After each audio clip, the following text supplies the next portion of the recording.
기독교 변증가로 잘 알려진 오스 기니스가 지은 소명이라는 책이 있습니다. 그 책에서 저자는 우리 모두에게는 하나님의 부르심이 있다고 말합니다. 나를 향한 부르심이 있다는 것입니다.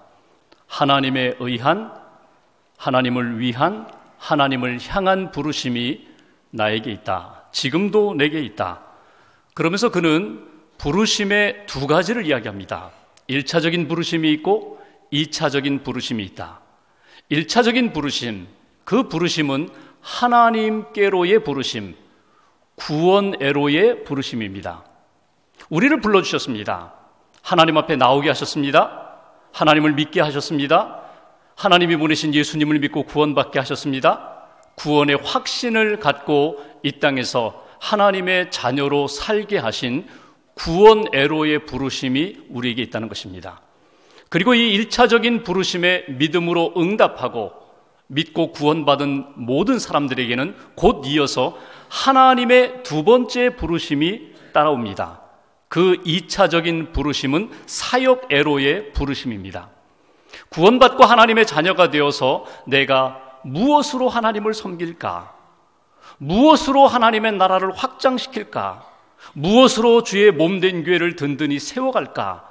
하나님의 뜻을 위하여 나는 어디에서 헌신할까? 하나님은 우리에게 두 번째 부르심을 통하여 사역애로 우리를 부르신다는 것입니다.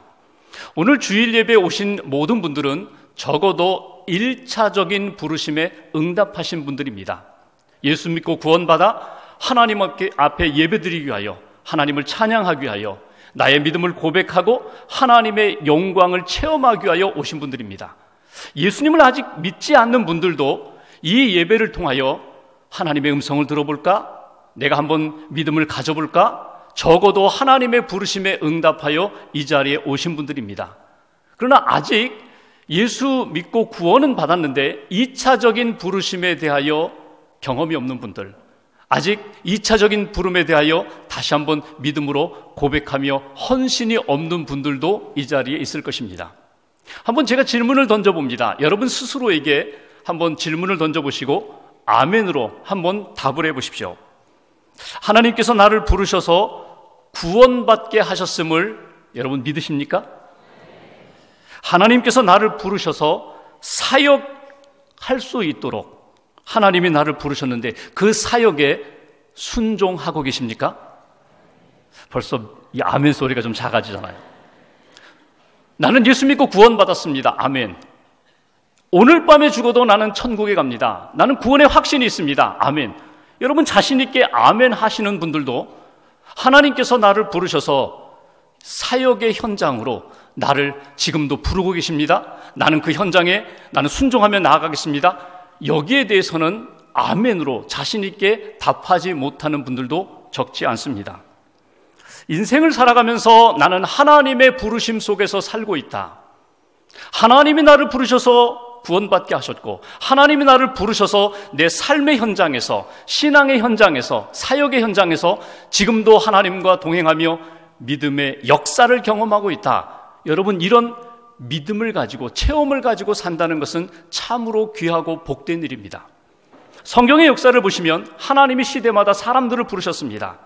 노아를 부르셨고 아브라함을 부르셨고 모세를 부르셨습니다. 베드로를 부르셨고 바울을 부르셔서 하나님의 뜻을 이루셨고 하나님의 나라를 확장시켜 가셨습니다. 그것은 오늘도 여러분을 부르시고 저를 부르셔서 하나님이 지금도 구원의 역사를 이루시고 또 하나님 나라를 세워가시는 사역의 역사를 지금도 이루어 가신다는 것입니다. 여러분, 내가 영적으로 너무나 교만해서 아직도 내 자아가 살아있어서 하나님의 부르심에 대하여 믿음으로 응답하지 못한다면 하나님은 너무너무 안타까워하십니다. 내가 나태해져서 또 다른 사람들과 비교하면서 시기 경쟁 때문에, 질투 때문에 사역의 현장에 믿음으로 순종하지 못한다면 하나님은 너무너무 가슴 아파하신다는 것입니다. 오늘 본문 말씀은 예수님께서 오병이어 기적 이후에 자기에게 많이 따라오는 사람들, 자기를 찾아오는 사람들을 향하여 주신 말씀입니다. 오늘 이 말씀을 통하여 구원받고 하나님의 일을 감당하기 위하여 우리가 붙들어야 할 것이 무엇인가? 몇 가지로 신앙적인 교훈을 얻고자 합니다. 먼저 26절 말씀 보실까요? 제가 26절 봉독하겠습니다. 예수께서 대답하여 이르시되 내가 진실로 진실로 너희에게 이르노니 너희가 나를 찾는 것은 표적을 본 까닭이 아니요 떡을 먹고 배부른 까닭이로다. 예수님이 자기에게 찾아오는 이들을 이렇게 말씀하십니다. 너희들이 나를 찾아온 것은 표적을 본 까닭이 아니요 오병이어의 기적, 병든 자를 고친 기적, 물 위를 걷는 기적, 그 예수님의 기적을 보면서 그 기적 속에 담겨있는 하나님의 메시지, 하나님의 뜻, 이분이 메시아다, 이분이 하나님의 아들이다, 이분을 통하여 구원의 역사가 나타난다, 이사야를 통하여 예언하신 하나님의 말씀이 응답되었다. 하나님의 메시지는 외면하고 단지 오병이어의 사건처럼 떡을 먹고 물고기를 먹으면서 양식을 구하기 위하여, 떡을 구하기 위하여 지금도 나에게 찾아오고 있다고 안타까워하시면서 주님이 하시는 말씀입니다. 그러면서 27절 말씀 보십시오. 27절 함께 봉독합니다. 썩을 양식을 위하여 일하지 말고 영생하도록 있는 양식을 위하여 하라. 이 양식은 인자가 너희에게 주리니 인자는 아버지 하나님께서 인치신 자니라. 아멘. 여기 예수님이 이렇게 말씀하십니다. 썩을 양식을 위하여 일하지 말고, 썩을 양식을 얻기 위하여 나에게 나오지 말고 영원한 양식, 생명의 양식을 구하러 내게 오라고. 내가 생명의 양식이니 내게 와서 생명을 얻으라고. 그래서 오늘 첫 번째 주시는 메시지는 생명의 양식을 구하라고 우리에게 말씀하십니다. 여러분, 생명의 양식이 무엇입니까? 예수님이 생명의 양식이 되십니다.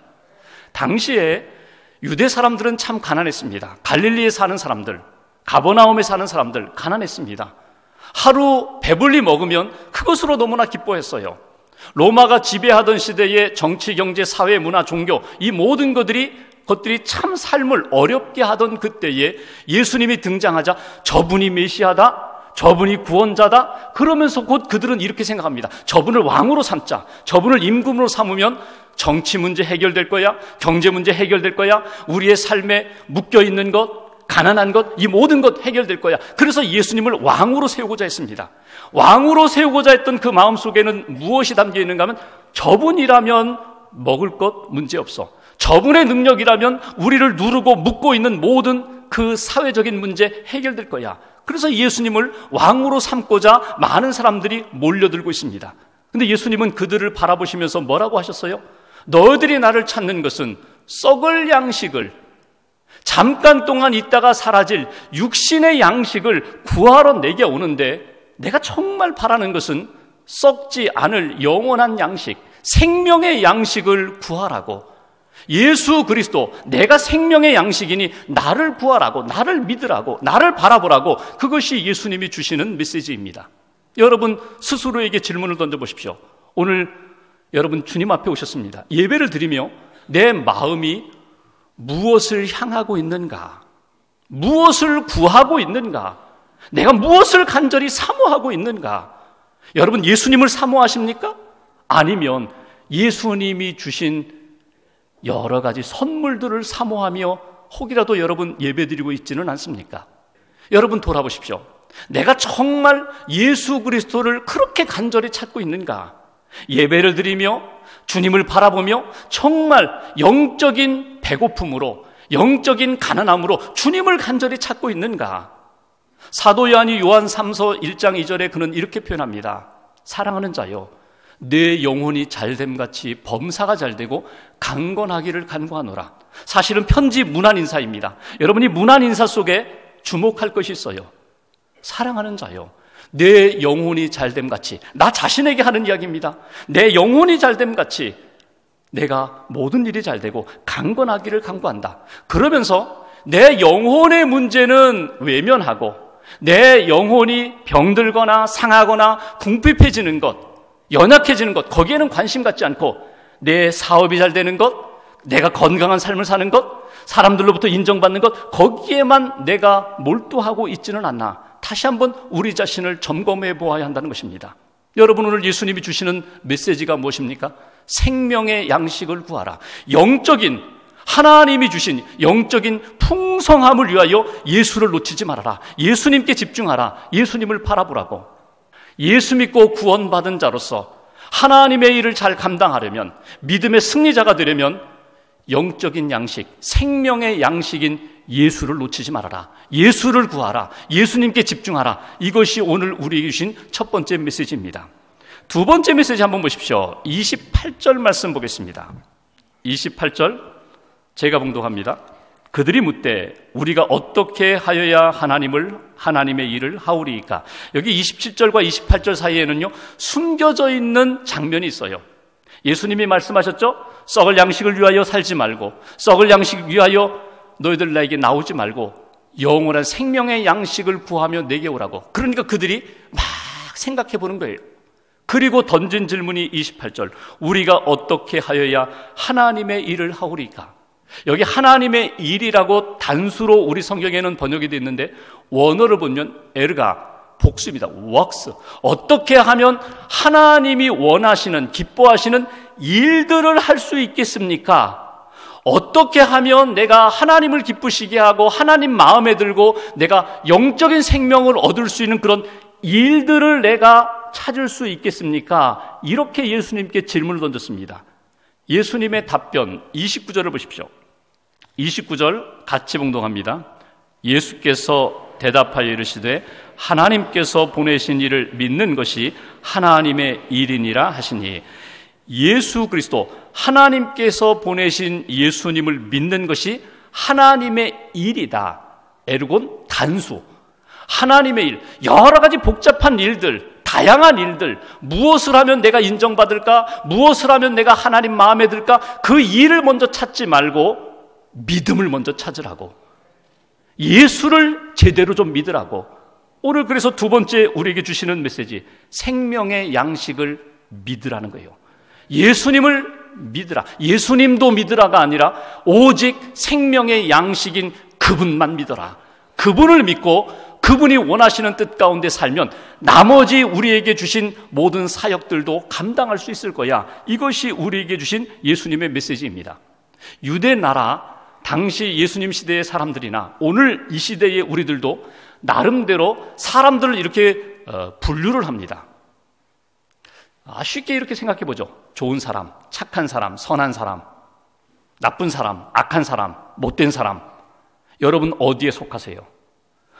흠이 없고 온전하게 거룩하게 사는 그런 선한 사람이 있고, 전혀 선한 것은 없고 그냥 악만 남아있는 그런 사람들이 있어요.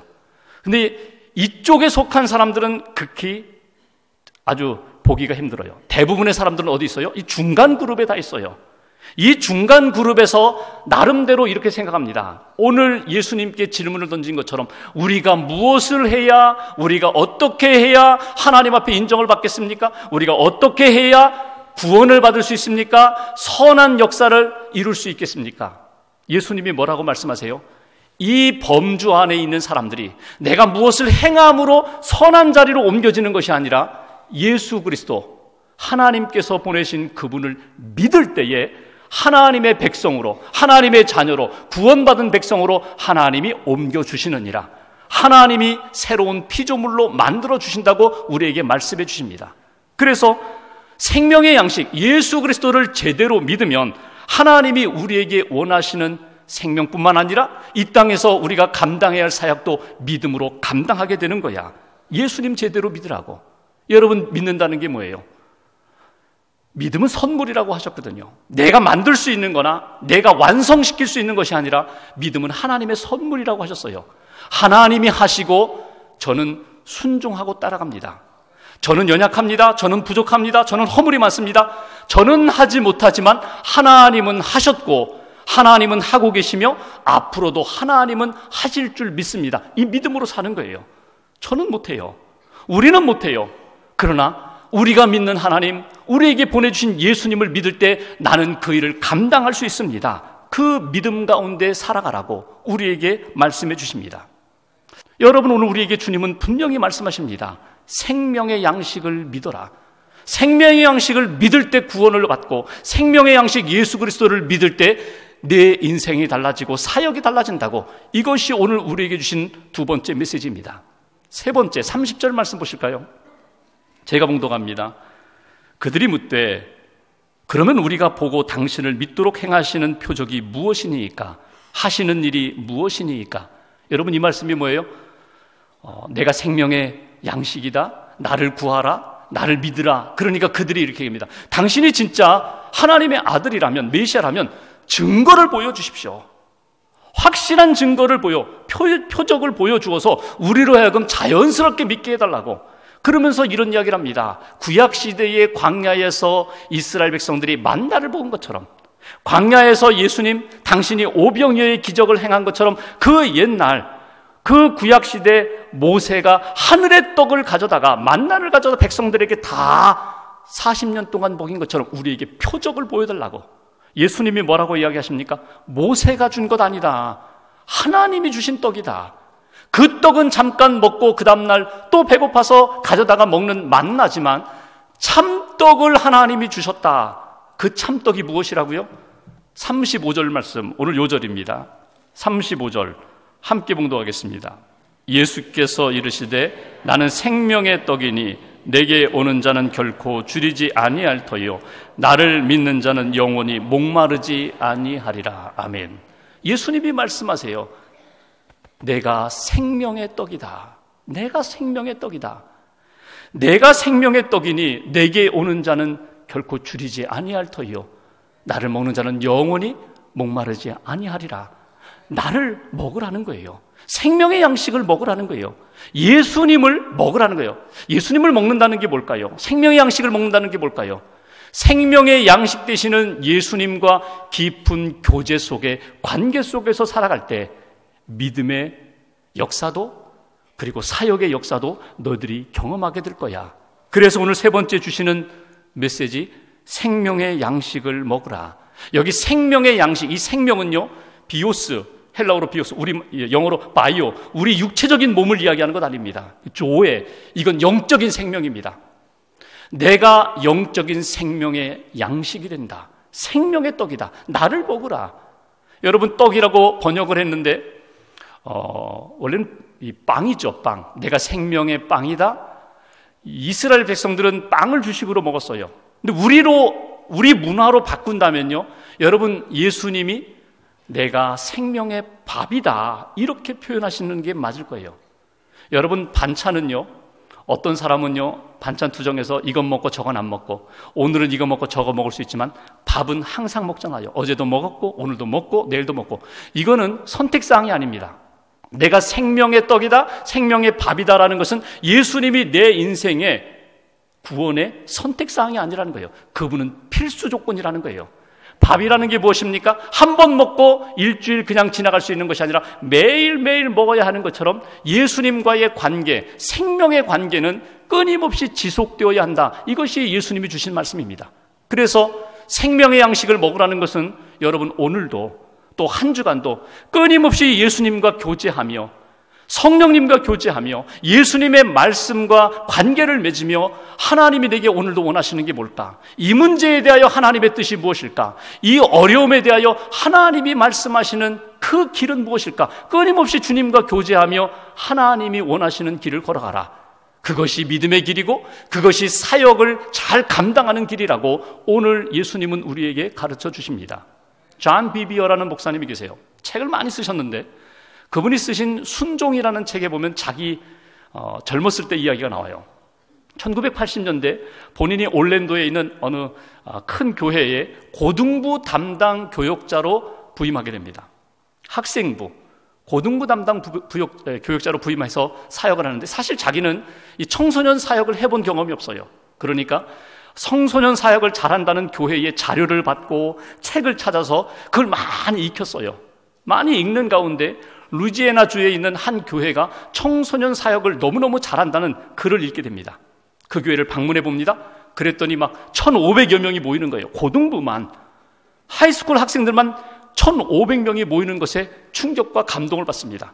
담당 교육자를 만나요. 어떻게 이 청소년 사역이 이렇게 부흥됐습니까? 그랬더니 그분이 이야기합니다. 우리는 샘터 사역, 셀 사역을 한다는 거예요.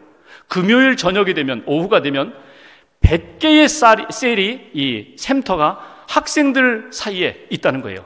그래서 그룹마다 집에서도 모이고 커뮤니티 센터에서도 모여서 파티를 하는데 친구들을 초청해서 노래를 부르고 찬양을 부르고 예수님을 소개하고 그러면서 그들이 믿음 안에 들어올 수 있도록 그렇게 100개의 이 소그룹 사역을 합니다.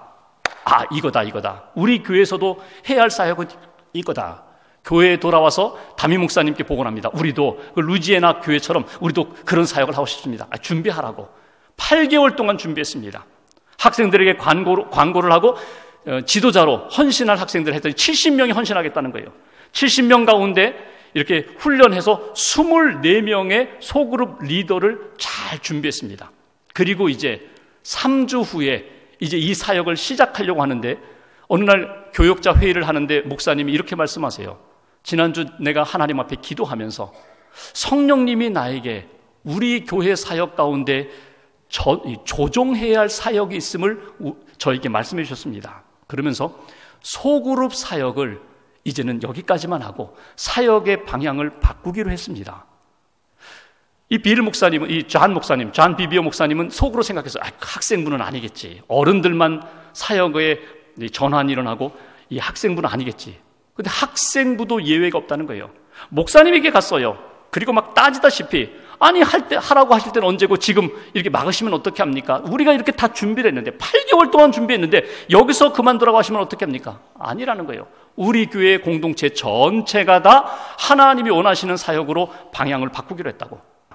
목사님에게 화가 나고 아내에게 화가 나고 그래서 방에 들어가서 창문을 통해서 이렇게 바깥을 바라보는데 성령님이 이 목사님 안에 들어오셨어요. 존 목사님 안에 들어오셨어요. 그리고 이제 던지시는 질문입니다. 존, 왜 이렇게 화가 났어? 너는 누구의 사역을 하고 있니? 너는 내 사역을 하고 있니? 내 사역을 하고 있니? 당연히 하나님의 사역을 하고 있죠. 저는 주님의 사역을 하고 있습니다. 아니야. 너는 내가 보니까 내 사역을 했어. 그리고 내 사역을 준비하고 있는 거야. 내 사역을 좀 해다오. 아닙니다. 제가 영혼을 구원하는 사역을 하려고 하는데요. 제가 1000명이 아니라 2000명, 3000명의 사역을 하려고 하는데요. 아니야. 그건 내 사역이야. 내가 너를 그 교회에 보낸 것은 담임 목사님을 도와서 하나님의 사역을 하라고 보낸 거지 내 사역을 하라고 보낸 것 아니야. 그렇구나. 깨달음이 왔어요. 그리고 목사님께 죄송하다고 제가 목사님 말씀대로 제가 방향을 전환하겠다고. 근데 문제는 학생들이에요. 8개월 동안 그렇게 열심히 양육했는데 24명의 학생들을 어떻게 설득시킬 건가 기도합니다. 그리고 학생들 앞에 나아가서 이 존 목사님이 이렇게 표현합니다. 얘들아, 기쁜 소식이 있다. 하나님이 우리를 구해 주셨어. 우리는 하나님의 뜻이 아닌 일을 시작하고 추진할 뻔했어. 성령님께서 담임 목사님을 통해 우리 교회의 방향을 이렇게 바꾸셨다. 셀 그룹이 아니라 이제는 다른 사역을 통하여 하나님의 교회를 세워가시려고 해. 그런데 놀랍게도 24명의 학생이 목사님이 그렇게 하나님의 음성을 들으셨다면, 그리고 존 목사님이 그렇게 하나님의 뜻에 순종하신다면 우리도 해야죠. 24명이 그렇게 받아들였다는 거예요. 그리고 나중에 보면은 그 24명이 나중에는 전문 사역자로 다 하나님 앞에서 쓰임받았다는 겁니다. 여기서 한 가지 주목할 것이 있어요. 그건 뭐냐면 여러분, 우리가 어떤 일을 하든지 어떤 믿음의 사역을 하든지 하나님과의 교제를 잃어버리지 마셔야 된다는 거예요. 담임 목사님이나 존 목사님이나 24명의 그 고등학생들조차도 하나님과 교제함이 있었기 때문에 오늘 하나님이 주시는 뜻이 무엇인지 그 뜻을 놓치지 않고 순종할 때 하나님의 역사가, 하나님의 놀라운 일들이 나타났다는 것입니다. 여러분, 예수님이 생명의 양식이라고 말씀하십니다. 나는 생명의 떡이다. 나는 생명의 떡이다. 나를 구하고 나를 믿고 나를 먹는 자에게 하나님이 놀라운 역사를 베풀어 주신다고. 2000년 전 예수님이 제자들과 무리에게만 하시는 말씀이 아니라 오늘 저와 여러분들에게 주시는 하나님의 음성으로 받으시고 생명의 떡으로, 생명의 양식으로 승리하는 복된 한 주간 되시기를 주님의 이름으로 기원합니다.